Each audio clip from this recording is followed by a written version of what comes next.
नमस्कार दोस्तों।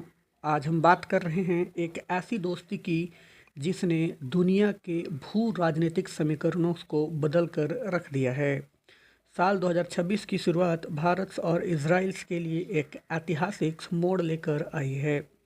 दोनों देश ने अपनी दोस्ती को स्पेशल स्ट्रेटेजिक पार्टनरशिप का नाम देकर रक्षा और तकनीक के क्षेत्र में एक नए अध्याय की शुरुआत की है। लेकिन क्या यह सिर्फ एक समझौता है या भविष्य की महाशक्ति बनने की तैयारी? आइए जानते हैं इस विस्तृत विश्लेषण में। सबसे पहले बात करते हैं रक्षा यानी डिफेंस की। अब भारत और इजराइल की रिश्ता सिर्फ खरीदार और विक्रेता का नहीं है। अब हम जॉइंट प्रोडक्शंस के दौर में प्रवेश कर चुके हैं।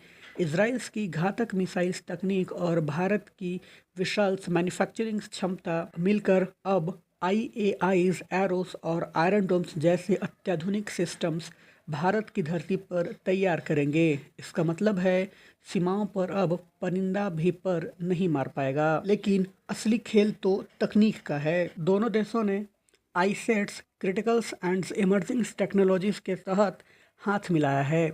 आर्टिफिशियल इंटेलिजेंस से लेकर सेमीकंडक्टर्स और क्वांटम कंप्यूटिंग तक भारत और इजराइल मिलकर दुनिया की डिजिटल सप्लाई चेन को लीड करेंगे। साथ ही भारत में एक साइबर सेंटर्स ऑफ एक्सीलेंस बनाया जाएगा जो हमारे डिजिटल डेटा को अवैध बना देगा। आम आदमी के लिए सबसे बड़ी खबर यह है कि अब भारत की यूपीआई इजराइल में भी चलेगा। इसका सीधा फायदा यहाँ रहने वाले हजारों भारतीयों और पर्यटकों को होगा। अब बिना किसी झंझट के सीधे अपने फ़ोन से पेमेंट किया जा सकेगा। यह भारत की फिनटेक डिप्लोमेसी की एक और बड़ी जीत है। खेतों की बात करें तो इजरायली तकनीक अब भारत के कोने कोने तक पहुंचेगी।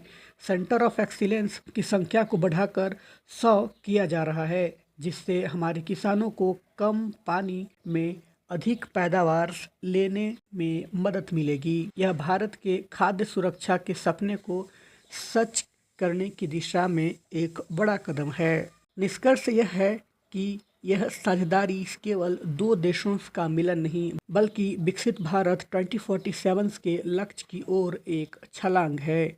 सुरक्षा, समृद्धि और तकनीक के इस मेल ने दुनिया को दिखा दिया है कि जब दो मजबूत इरादे वाले लोकतंत्र साथ आते हैं तो इतिहास रच जाता है।